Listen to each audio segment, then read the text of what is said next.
I am here at the end of day one of the Global Leadership Exchange, but it's the end of day four for me here in Utrecht. Wow, what a day! Like it's just been kind of. If the other days were kind of a whirlwind, then today's just been. Whew, so many interesting conversations. I think, in particular, I've just kind of finished having a conversation with someone from New Zealand who was talking about well, we were talking about one of the talks that we had was on kind of trying to fracture polarized communities, or sorry, repair or reduce or stop kind of polarization amongst communities and attitudes. And I think one of the things that really struck me about it was we didn't really particularly talk about how to actually do that or really some of the challenges in that. It was kind of talking about kind of like elevating voices, which is fine, but I think it doesn't really get to the root of the issue. And especially when you've kind of got like two marginalized groups that are in opposition with each other, or I'm particularly thinking about current debates in the UK around women's rights and the rights of, in particular, trans women and trans exclusion radical feminists as an oppressed group that is then oppressing others in a misguided sense of trying to protect their spaces. And we kind of talked about the fact that like, well, the ways, a lot of the things that I think about in terms of having communities that are created for a specific purpose. So like a charity, LGBT Health and Wellbeing, have their like non-binary night, and they have a community that meets both in person and online, and that's but it's kind of very specifically for people who are non-binary, or under the trans umbrella more generally. And I think it's great because you get to find other people in your community, and you can feel safe in that, knowing that other people are also from your minority group, and you feel safer in expressing kind of opinions or thoughts around that. And I think the problem with trying to reduce polarization, or more broadly about changing hearts and minds amongst the wider general population, is that it means largely means people from minority groups are then being asked to go and engage with the wider community and do education work, which is labor, and it's important labor, but it's labor that it shouldn't really have to fall onto the people of these minority groups to educate. And I think we kind of see that in kind of like following 2020, and the Black Lives Matter, and there's a very popular book released, which is why I'm no longer talking to white people about race. And I think, admittedly, I haven't read it. But I think it falls into this wider category of oppressed minority groups, black people, people from ethnic minorities, people from LGBTQ plus identities, people from cultural minorities being forced to or being expected to do labor, and being exposed to potentially harmful or distressing views in the process. And there's also the question of how people have from obviously from the majority groups of kind of society have to be willing and able and coming to listen at this place.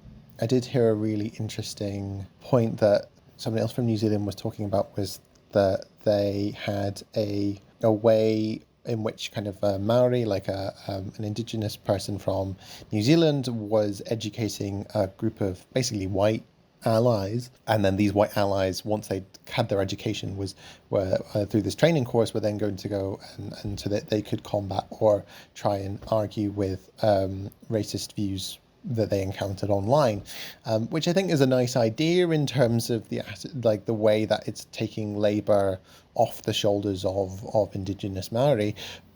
But on the other hand, from what we were discussing, I think what we were under the impression for was that actually it's probably not very effective, because there's not a lot of evidence to suggest that kind of online views are going to be particularly good at challenging things. And it's more actually when it comes from people that that are close to you, and when they challenge them and you already value their opinion and they're challenging your beliefs, your stigma, you're much more likely to question your internal beliefs. Whereas it comes from a stranger, it's much easier to brush it off.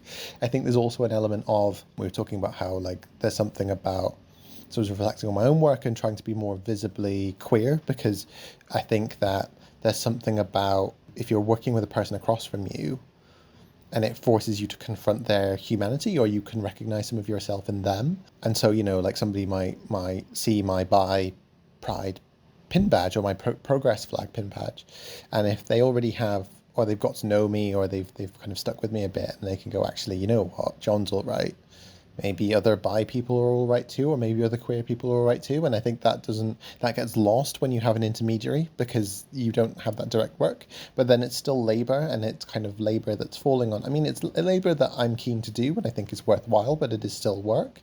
And I think that's really important. Other really interesting insights that we had from today. We had interesting conversations from a psychiatrist who's from the Netherlands, but was talking about kind of looking more towards peer and community support as a way of meeting people's needs, because he shared the incredibly surprising fact that currently 1 in 7 of the people in the Netherlands work in healthcare, and that is expected to move to 1 in 4 by 2040, which is completely unsustainable in terms of budgets, in terms of and how so much of the country's population just being taken up and looking after other people. It's just not really sustainable. And there's kind of a question of what can we do to get more value. And I think there was an element of there's greater awareness around mental health, and that's really important, but also we've kind of devalued kind of peer and community support to such an extent that everybody is looking for clinical support,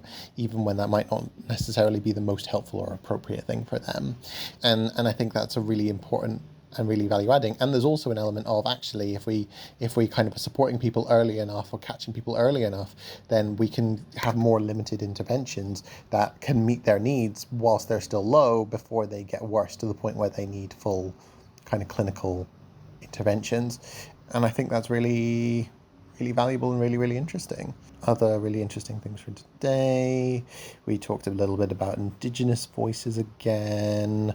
We talked quite a lot about, we had some really interesting stuff from youth and young people, or kind of young people's voices, which felt weird because kind of, these are people that are about my age in terms of, so I'm like, oh, am I a young person now? Because I think of young people as people generally aged, the people I work with at like 12 to 18 as young people, rather than, like people in their 20s. But I suppose they are young people in terms of kind of the context of this leadership exchange, because we've got people kind of right through into their kind of 60s. Not so much kind of 70s and 80s, and somebody did point that out in terms of like older generations not so much represented. So that was really interesting. Some people from our group presented the High-Low Declaration, which was a statement of intent, and we kind of answered questions and talked about. And I think there were some really important questions raised about mandate and about when we say we're speaking on behalf of a community, what kind of legitimacy, what mandate do we have to do so? And I think one of the things I said was just that actually, if we help communities form a collective voice, if they can collective consciousness, then they can essentially choose their own leaders, and then those leaders can speak on their behalf. So we're not looking to individuals, and they can speak with the voice of their community, and that community, and therefore that voice has more power and more strength behind it as well. And I think that's really important. And I think, some communities are very united, or not united, but have a greater sense of kind of consciousness. And I think that's particularly true when kind of looking towards, kind of just thinking about my own experience. I feel like the queer community has quite a strong voice and quite a strong history of activism as well. Like, it's just been Pride in Edinburgh just last Saturday, so just under a week ago.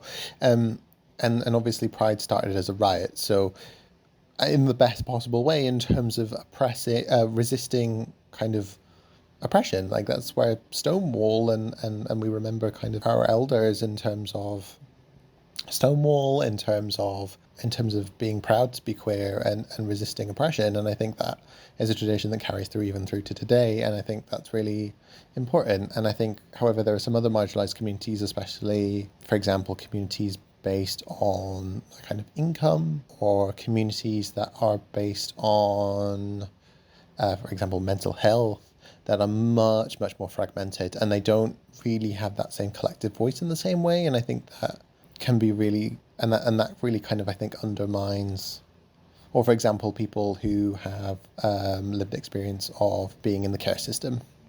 And that's when we kind of get that more tokenistic representation of like maybe like a single person who is care experienced and saying, what do you think about this? And then them being asked to speak on behalf of their entire community, which I think is both really a lot of pressure to put on one person's shoulders, and also it's very difficult for that one person to speak for the community if they aren't connected with a wider community that they can have the confidence that they're speaking for. And I think that is really important to consider. Really interesting day. Very long day. Yeah, I think one of the sad things I feel like is going to be leaving this experience is having met so many wonderful people from all around the world, and especially the New Zealand contingent, who I adore, and them being on the other side of the world. And it's like, damn, when will I ever see them again? Who knows? But it's been really fun. And I've still got one more day. So I'm probably going to sign off and get some food. And I'll catch up with everyone later. Bye for now.